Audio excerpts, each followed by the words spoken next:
Good morning. Good morning. I'm Marion LaSalle.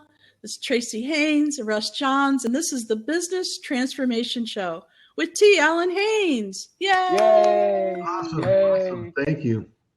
Welcome, welcome, welcome. Again, thank you, Marion and Russ, for producing the show. And we're here every Tuesday at 10:30 to talk about some business transformation. And we usually have a guest, scheduled guests. And sometimes their schedule is a little conflicting, but the show must go on. The show goes on. That's right. If you didn't have a chance to see the last episode, just let me recap. We're talking about how to awaken and crush it, basically. I mean, it's people get stuck in a routine of having a job. Does anybody have a job or work for somebody else? I used to. There's nothing wrong with that. But you were put on this planet to deliver a message. You know, what is that message? And you have to identify that message and awaken so you can provide value to people and they can pay you for it. And in our last conversation, we were talking about profit. People have a hard time of understanding profit or feel bad about charging money for a service that you provide. And they hold back and are reluctant to do that. And before you know it, you're at the end of your life. And that's a tragic story. I mean, people lay on their deathbed and one of their biggest regrets is, Russ, do you have any idea what that biggest regret is? Well, I know that one of them is not having more regret. That's a good one. How about Marion? You have any idea? Yes. I'm sure that it wasn't business related. It was more of why didn't I spend more time with my family? Why didn't I do more? Why didn't I take those trips when I could? Right? Yes. And the regret of, man, I wish I'd have done that, or yes. I wish I'd have done this, or I wished I'd experienced that. And, you know, let me be clear. It's not about the big homes. It's not about the watches. It's not about the cars. It's not about any of that stuff. It's about providing value to people to help them relieve a pain that they're experiencing. And some people make businesses out of that, and they transfer value for profit. So life experiences, you know, have value, and you can exchange that to be paid and, you know, profit from that. But you have to ethically transfer something of value to someone, right, to receive that payment. You guys have anything to add to that? Yes. I absolutely love that thought. So I'm a Reiki master, and one of the first things that I was taught by my Reiki master teacher, thank you, was that you can't give your services away because it stops the flow. Now, it doesn't have to be cash that people give you, but it does need to be some kind of an energy flow. A transfer of value. They have to give and receive. You can't stop it. You can't not receive, and you can't not give. You have to do both. You have to be able to receive just as well as you give. That transfer of my knowledge, of my gifts to you, means that you need to give me something in return. It doesn't mean that it needs to feel bad. Like, you don't have to give me your kidneys or anything, but you have to give something in return, and that feels good. It keeps the flow going. Yes, and you have to be willing to receive it and appreciate it and be grateful for it. And when people say thank you, you know, it's not a good idea to respond, oh, that's okay, you know, no big deal, you know. Right. send out there that, well, thank you. You're welcome. And don't be afraid to say that. Russ, do you have anything else to add to that? Yeah. This really triggers a lot of emotion with me because, I think everybody here on the show is very giving. Everything that we do is around creating value for others. Everything that I see in our lives, or at least I've experienced in your lives, and hopefully you could say the same about me, is that we want to help others succeed. We want to help others achieve something beyond what they're able to do right now. And that's been, I don't believe that you can run out of abundance, right? You can give it away. You can give it away. And one of the things that I also notice is that there are times where we're not feeling worthy to receive. And I want to talk a little bit about why is it that, because I felt this way many times. And you put it in, don't worry, no worry. I'll give. And it's hard for me to receive at times. It has been, and I'm learning how to adjust that. Marion's really coaching me on this. And so, bringing that back in full circle so it's in balance, right? So this idea of why do we not feel worthy of receiving? What's the core of that? Why does that take place in our lives? So that's the big question, I'm thinking about right now. Yeah, it's quite the human phenomenon of not feeling worthy, I guess, or I'm not allowed to accept these things. And that's your God-given right. I mean, your God-given right is to be receiving and giving. Mm-hmm. If you look at all of the organized so-called, I don't want to alienate anybody, but if you look at all of the organizations of religion, and Dr. Joe Vitale talks about this in his book, The Magic of Prayer. Yeah. It's all every one of them has a charitable or a giving element of it, and it's all based through centuries of giving and receiving. And the ones that have it have a responsibility to give it and to share it and impact other people's lives along the way, because that in turn opens the floodgates for you to receive even more and to be grateful for what you have, regardless of what you see with your eyes, that you don't think it's enough. But psychologically, in the state of gratitude, you can only be in one state. You can't be ungrateful and be grateful at the same time. So you have to be in one of them. So if you stay in a constant state of gratitude, regardless if your consciousness thinks that, it's bad or you don't have a lot, mm-hmm. and stop comparing yourself to others, right, your life will magically change. Well, I like what Marion said about the balance. Go ahead, Marion. I just wanted to mention that.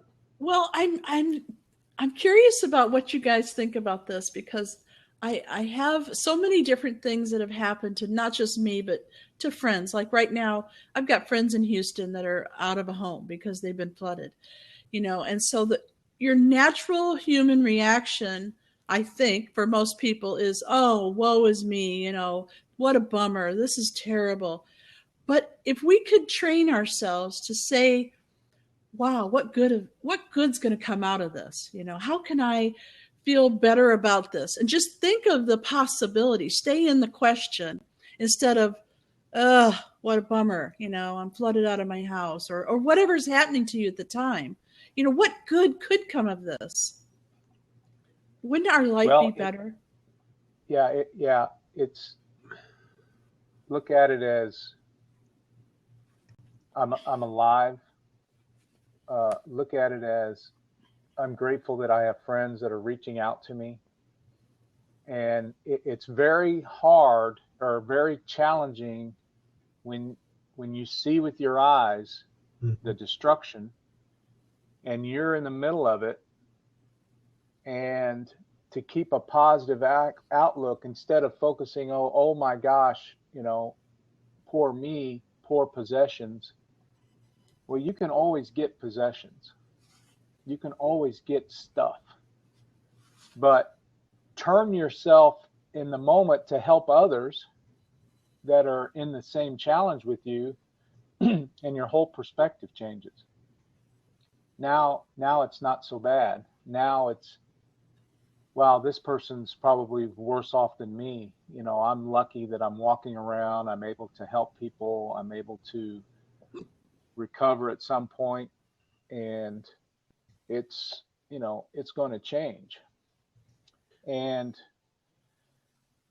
great people and great leaders and great athletes, that's what they do to condition their mind. They toughen their mind to take on these challenges. I mean, look at all the failures that entrepreneurs go through, including myself. Oh, Tracy, you gotta know that we just finished a show about how millionaires think, what their thought process is. Millionaire business owners, and this is right along the same line. If we can train ourselves to have a better attitude when things don't look so good, like if something is bad is happening to you, of course you're going to say, this is really bad. Like, oh no, right, this is bad. But the first thought should be, what good is going to come of this? How can I make this better? How can I profit from this? Can I write a book about it? I mean, if we could train ourselves to have that millionaire mindset. It's not what happens to us, it's what we do with what happens to us, right? It's how you react.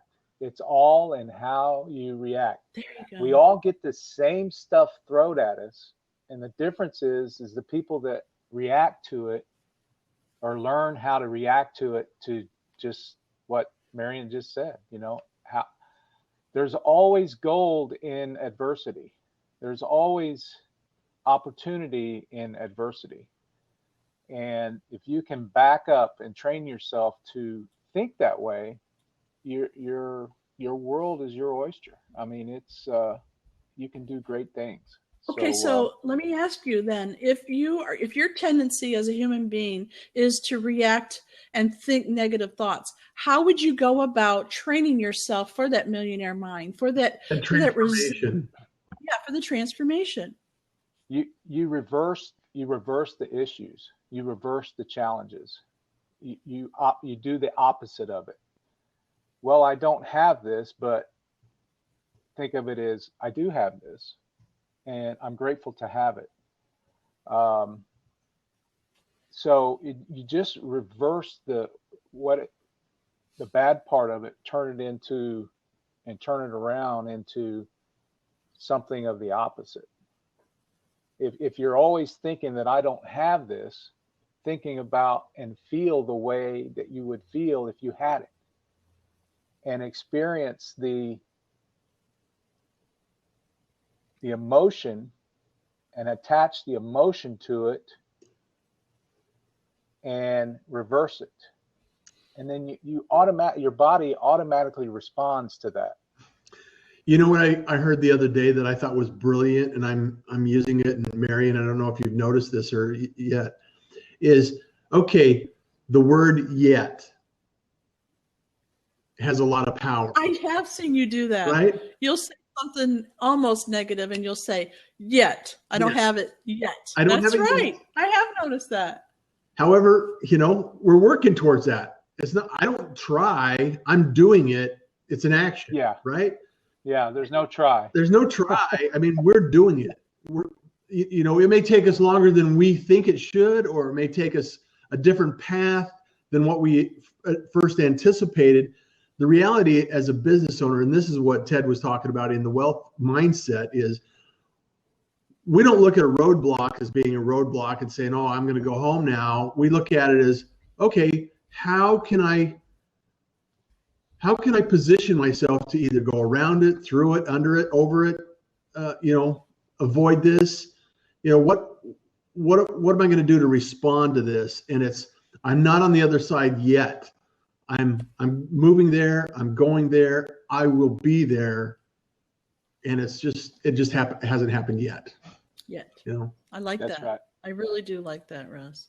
So Yeah. here's what I would do. If you are the type of person that automatically goes to the negative and you really want to work out of that, here's what I would do. I would find people like us. The three of us are great examples of this, and Hillary too, right? I would find people like us to hang around with, because we're not going to let you go down that road, right? We're going to make sure that we're supporting you, and we're helping you come up with those good ideas to take you from where you are and move you forward to where you want to go, right? Yeah. We're not going to let you have a pity party for too long. Absolutely. And that comes to another point, and I'm going to speak briefly about passion. And obviously, Russ Johns has a passion for what they're doing. I mean, as far as media, as far as technology, and Marion as well. So they're using that passion to create a values to accept a monetary exchange for that. So they're utilizing their passion. So if whoever's on this or seeing this show, think about what it is that you do for free, or people that ask you to do things for free, then you might be thinking about transitioning into the entrepreneur world and figuring out a way to make a living with your passion. So after the show or during the show, start to think about the things that are passionate. I assure you that people are making millions of dollars on a passion that you either probably have or know of that you can monetize, okay? But I wanted to jump over to decision. And we talked about this briefly before. And it goes back to our initial conversation here. What happens when you decide? When you make a decision, you have to decide the type of people that you're going to be around. And you have to decide and make a decision that you're going to go for it. So if you ever look at the word decide, what does it have a comparison to? When you make a decision, you decide. There's homicide. Suicide. There's suicide. It's got the side on it, right? Well, what are those? You're familiar with those terms, right? What happens? Something dies, right? Right. And I'm not making light of any of this, by the way. I'm just right. I'm just making a point. When you decide, something dies. If you decide to do something, wow. Well, you said it earlier. You said it. You cannot be. How did you say this, Tracy? You cannot be in two states of mind. You cannot be in two states of mind at one time. Right. Grateful or ungrateful. Yeah. So when you decide, you have to allow the old thinking to die in order to receive the new thought process. Another thing you have to decide, and I'm going to give you a challenge, is decide who you're hanging around with and who you're talking to. And I want you to write down for 30 days the people that you're talking to and the people that you're surrounded with. What's the conversation about? Is it just about the weather? Is it just about people, gossiping in a bad way? Gossiping can be a good thing as well. Start listening or start documenting what you're talking about with these people. And if they're not talking about what Marion and I and Russ talk about and other business people talk about, moving forward and helping people and educating ourselves and being positive in the marketplace, you need to decide to get busy or be busy when those people come around. I'm not telling you to drop your friends, but when they come around and they want to chat, you're busy. You're busy doing something else. Because the first thing that you need to decide, like I said, is who you hanging around with. Who are the people that are influencing you? It could be people in your family. Oh, that yes. Oh yeah. Usually negative. is. Been there, done that, you know. And let me talk on that a little bit about family. When you decide to do something, or when you decide, let's use something simple, write a book. I say that's simple, but it blows some people's minds to even think about it. But you decide to write a book, and you go to your immediate family and you make this declaration that, hey, I've decided to write a book. I'm not quite sure how to do it, but I'm going to do this. You're probably going to get a negative response of, what do you know about writing a book? Or what is it that is so valuable that you know that needs to be in a book? Right? So it's a negative reaction. And if you're not mentally tough, you're going to derail and you'll never write that book. That's true. Because the seed of doubt will be planted by that statement. Because of the negativity. Okay? I experienced that. My first book I gave to my loving grandmother and shared it with her, and her response, she looked at me like I was an alien. What do you know that requires you to write a book? Bam, right between the eyes. What do you know about publishing a book? And here's the key point to this. Your family is afraid that you're going to be successful and you will leave them behind. So, and they're afraid that you'll get hurt.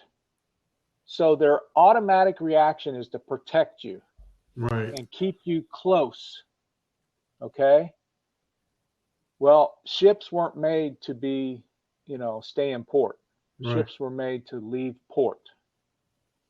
And 99% of humanity stay in port after they make a declaration. I'm going to start a business. I'm going to write a book. I'm going to do this. And if it's not congruent with your family and what they've done with their lives, you're going to get that reaction. And I've went on to be a 5-time best-selling author and speaker, and I love my grandmother, but I even got it from my own mother. And I was actually had her living with me to help her, and it didn't work out because she was always negative to me and what I was doing, and I just couldn't tolerate it. I just like, you're going to have to go somewhere else. Yeah. And it's going to come down to those tough decisions, because you can't have that around you and be successful. You just can't. By no means. You guys want to add the biggest to that? tragedy in the world? Yes. The biggest tragedy in the world is not sharing our experience and our knowledge with others. And right now, this is why I'm so excited about this time, day and age. It requires nothing but your active participation to share your story and your knowledge and your experience with others. And you can give it away abundantly and freely if you choose to do so. And there's absolutely no excuse for not sharing this information in these times. And I think the biggest tragedy that people are going to walk away with is that they're unwilling to put themselves out there. So this years of experience is going to be lost in history. And I just think that's tragic. Okay, so why is it that everybody's family reacts this way? I was telling Russ one day, my family not only doesn't want me to do what I'm doing, they literally give me books on how to disengage on the internet and things like that. I mean, seriously. And wow. I hear this from everybody, their family is never behind them. What is that about? Yeah, they're afraid. They're afraid for you to be successful because you're going to leave them and go to a place where they feel that they can't be a part of, and you won't communicate with them anymore. Yeah. And you won't invite them in anymore. And it's all a psychological, position that they have, because they haven't experienced what you have. Yeah. They haven't experienced, you communicating with other people that are beyond that funnel of limitation that Dr. Robert Anthony talks about. And it goes deep. I mean, there's a deep rooted cause because of neighborhoods being the way they are. Why children and adults never get out of that cycle of depression or cycle of poverty is because they don't have anybody that comes in and says, hey, you need to look over here. You see the phenomenon of sports athletes and things like that something clicks and they get a mentor and says, hey, if you do these things and decide to be, something that you're, striving for and work hard at it, you can have this. You can get out of here. Yeah. You can be, have success. But if they don't mentally prepare themselves for when they hit the success, they go right back to that funnel of lack. It's called the lottery phenomenon. When people hit the lottery that have never had anything, they've not had like that. The experience of abundance in their life. Yeah, they don't understand the abundance law. Yeah. And you slide back. Okay. And these are just the things that, it's taken me 50 years to figure it out. So, but I know distinctively when I was younger that I was consciously awakened that there was something more to life than what I was seeing with my eyes at the time. And it's been a journey. Yeah. It's been an incredible journey. Yeah. And there would be nothing more rewarding is to share that with others. And when that light switch goes off and they're like, wow, yeah, okay, I get it. If it's just one person, it's successful. So, well, we all need coaches in our life. Well, I think It's interesting, and I think everybody should know that if you have a family that does not support you, you are not alone. It's a phenomenon. It's something weird that happens to us as humans. And so don't let that stop you. Find your community and, start meeting with them, hang out with interesting people and people that want to support you and help you move forward. Because I guess your family's just not going to do it. So don't even try. Don't get your feelings hurt when at Christmas time you get a book that says, stop doing what you're doing. I have a different experience. My family is extremely supportive and they have no idea what I do. Yeah. They just know, are you happy, Russ? Are you happy? Are you enjoying life? And it's like, yes, I am. Then that's all about. Yeah, don't get me wrong. There are some families out there that are supportive. It's not 100%, but it's it's the exception, I think, rather than the rule. Absolutely. Yeah. So we're at the top of the hour and got a new book coming out called The Authority Code. You can go to theauthoritycodebook.com, get on the pre-list, and I'll send you 5 free videos on authority mindset, some of the things that we just talked about. And you can go there. So thanks, Russ and Marion, for hosting the show and producing it. Is it the authoritycodebook.com? Or just Authority Codebook? Theauthoritycodebook.com. Theauthoritycodebook.com. Are you typing that in? I already got it in. Oh, fantastic. And what do they get if they go there? A copy? Yeah, just get on the pre-order list, reserve list for digital. Be notified when the production or publish is coming out. It should be the next couple of weeks, but I'll send you 5 free videos on the authority mindset going forward. Fantastic. And some of the things that we just went over. And so I look forward to sharing that with you as well. So thanks again for coming in. Those that have showed up, 90% of it's showing up. Yes. So I love it. Association meetings this week in the greater Houston area. You can find us on Meetup, and I'd like to see you out there. And anyway, that's all I got. Thanks, guys. Thanks, Tracy. Bye now. Have a wonderful